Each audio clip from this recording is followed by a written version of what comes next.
Now the next topic of the part 3 is the standard electrode potential.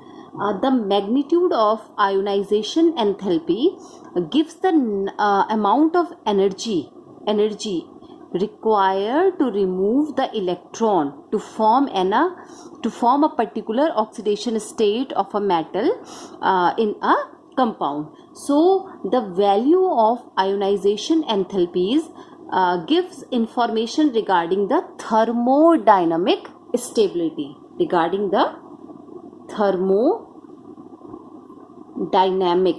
thermodynamic stability, that is regarding the thermodynamic stability of the transition metal compound in different oxidation state. Smaller the ionization energy if the ionization enthalpy is smaller. Whose ionization enthalpy? The ionization enthalpy of the metal. So if the ionization enthalpy of the metal is smaller, the stabler is the compound. The stabler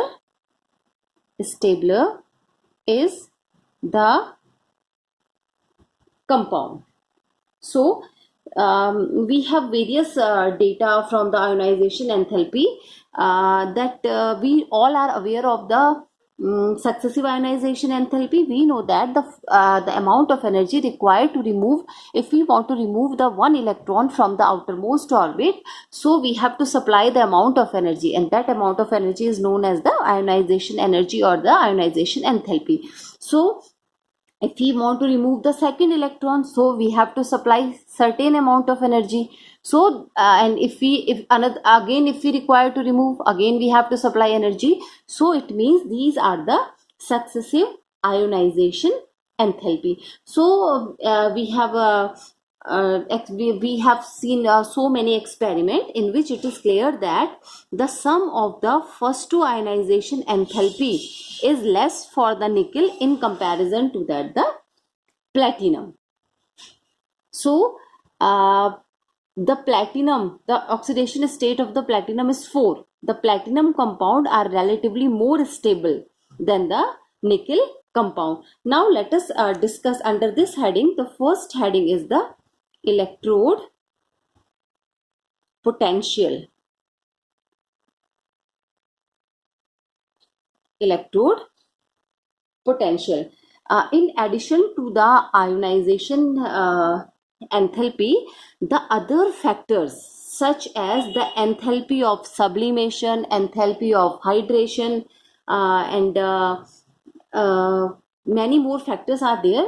They determine the stability of a particular oxidation state in solution. So this this topic can be explained in terms of their electrode potential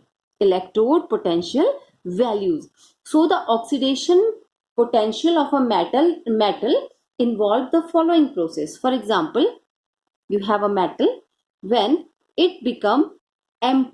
How it become M+? When it loses one electron. So this process actually takes place in the 3 step. This process takes place in the 3 step. So the first step is, in the first step, the atom get isolated from one another. The atom gets isolated from one another and become independent in the gaseous state.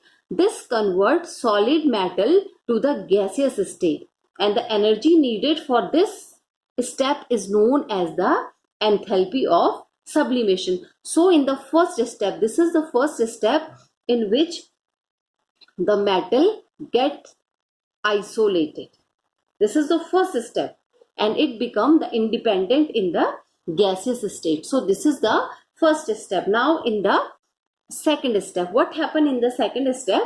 The outer electron is removed from the isolated atom. Now this is the isolated atom, and we want to remove the outer electron from this. So this is the second step, and the energy required for this change is known as the ionization enthalpy. So in the second step, though this one is the independent gaseous atom, so it become M+, plus E minus. Here we remove this electron, and to remove this electron we have to supply a certain amount of energy that is known as the ionization energy or ionization enthalpy. Now in the final, that is in the third step, actually what happened, the gaseous ion gets hydrated, and in this process energy known as the hydration enthalpy, and that hydration enthalpy is the exothermic, means it is liberated. So that is the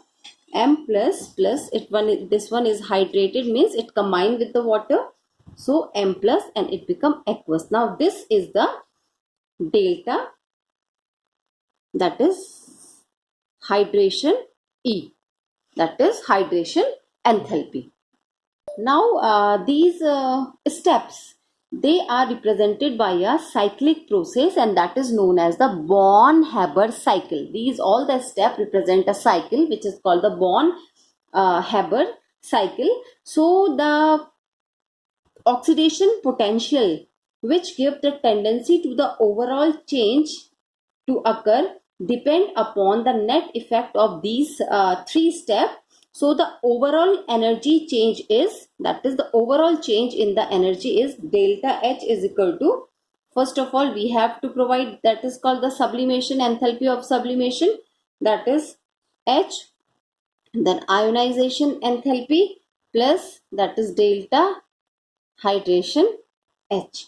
So this is the representation for the enthalpy change. Thus this delta H give the enthalpy change required to bring the solid metal, this is the solid metal M, to the monovalent ion. This one is the monovalent ion in the aqueous medium. This is the monovalent ion, and it is in the aqueous medium. So an exactly similar cycle may be constructed for the formation of an atom in solution, except that the ionization enthalpy may be replaced by the electron gain enthalpy. Now the smaller the value of the total energy change for a particular oxidation state in aqueous solution, greater will be the stability of that oxidation state. Now the electrode potential are the measure of the total energy. The electrode potentials are the measure of the total energy change. This is the measure of the total energy change, and the stability of the transition metal ion in different oxidation state can be determined on the basis of the electrode potential data. So the lower the electrode potential, now lower the electrode potential means more, that is more negative the standard electrode potential. Lower the electrode potential means more negative the standard, that is not electrode, that is the reduction potential of the electrode, the more stable is the oxidation state of the transition metal in the aqueous solution. Now the next property is formation of colored ions. Formation of colored ion. So most of the compound of the transition metal are colored in the solid form or solution form, and the reason for their colored complexes or colored formation is that the color of the compound of transition metals may be attributed to the presence of incomplete N-1 D subshell. So in the case of the compound of transition metal, the energy of the 5d orbitals, in the same subshell do not remain equal. Now here I am talking about the 5d orbitals. So the 5d orbitals are dxy, dyz, dzx, dx square minus y square, and dy Z square. So these are the 5D subshells. These are the 5D subshells. So under the influence of the approaching ion towards the central metal ion, the D orbital of the central metal is split into different energy level. That is split into different energy level, and this phenomena is known as the crystal, that is called the crystal field splitting. This phenomena is called crystal field splitting. That is the degeneration of the 5D orbital. Now here in case of the 5D orbitals, these are the set of the 5D orbital. So in among these 3D orbitals, 3D orbitals means we are talking about D xy, D yz and D zx. They have lower energy. They have lower energy, whereas 2D orbitals means dx square minus y square and d z square, they are having higher energy. They are having higher energy. Now if we talking about the crystal field splitting, means when the 6 ion or the more molecule approaching the metal ion, we are talking about the octahedral field, the 5D orbital, we are talking about these D orbital, the 5D orbital is split into two set. The 5D orbital is split into two set. One set containing 2D orbital, that is dx square minus y square and dz square, having the lower energy, whereas the other set containing the 3D orbital, that is dxy, dyz and dzx, and they contain the lower energy. So in the case of the transition metal ion, the electron can be easily promoted. The electron can be easily promoted from one energy level to the another energy level. One energy level to the another energy level in the same D orbital, because these are the part of the D orbital.